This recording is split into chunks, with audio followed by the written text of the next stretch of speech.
የአንጋፋው አርቲስት ነጻነት ወርቅነህ ድንገተኛ ህልፈት በርካታ ሰዎችን አስደንግጧል። ጠቅላይ ሚኒስትር ዶክተር አብይ አህመድም ከልብ ማዘናቸውን መልእክት አስቀምጠዋል።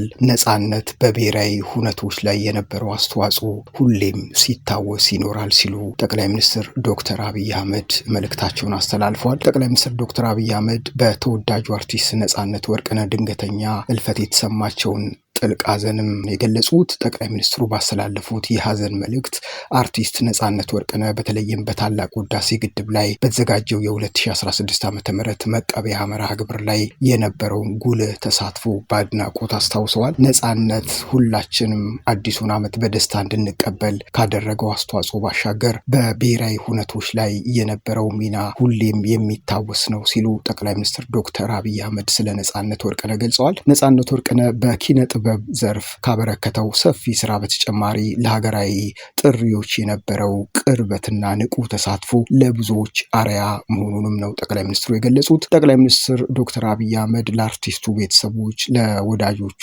ለአድናቂዎቹ በሙሉ መጽናናትንም ተመኝተዋል። ይህ አንጋፋ አርቲስት ነጻነት ወርቅነህ በኪነ ጥበብ ዘርፍ ውስጥ ያለው አበርክቶ ቀላል የሚባል አይደለም።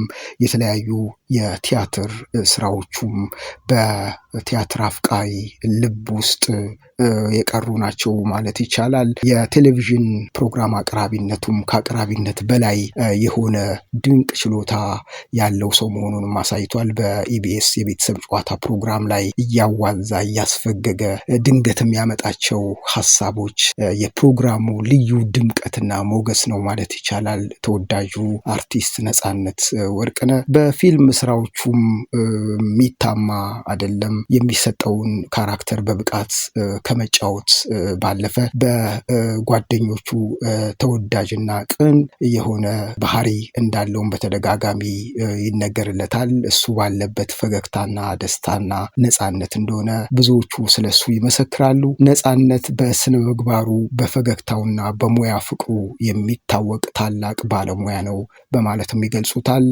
እንግዲህ ባለትዳርና የሶስት ልጆች አባት ነው። የኢቢኤስ ቴሌቪዥን እና ሌሎችም በርካቶች ሀዘናቸውን እየገለጹ ይገኛሉ። ነጻነት ወርቅነህ፣ ሲቲ ቦይ፣ ኤፍቢአይ እና ሌሎችም የፊልም ስራዎቹ ነጻነት ወርቅነህ በአድናቂዎቹ ልብ ውስጥ ያለ አንጋፋ አርቲስት መሆኑንም የሚያንጸባርቅ ነው። ብዙዎቹ በማህበራዊ ሚዲያ እጅግ መደንገጣቸውን ምን ነክቶት ነው እንደዚህ በድንገት ያጣ ነው ይህንን አንጋፋ አርቲስት በማለት መልእክት እያስተላለፉ ሀዘናቸውን እየገለጹ ነው የሚገኘው። ከነዛ መካከል ቀደም ሲል እንግዲህ እንደጠቀስኩላችሁ ኢትዮጵያ ጠቅላይ ሚኒስትር ዶክተር አብይ አህመድ ነጻነት ወርቅነህ በሀገር እና ለኢትዮጵያ ያለው ቀናይነት ትልቅ በመሆኑ እጅግ አዝነናል፣ ለአበርክቶ ሀገር ታመሰግናለች ብለው ምስጋና እና የሀዘን መግለጫቸውን አስተላልፈዋል። እንግዲህ እኛም እየተከታተልን ወደ እናንተ የምናደርስ ይሆናል።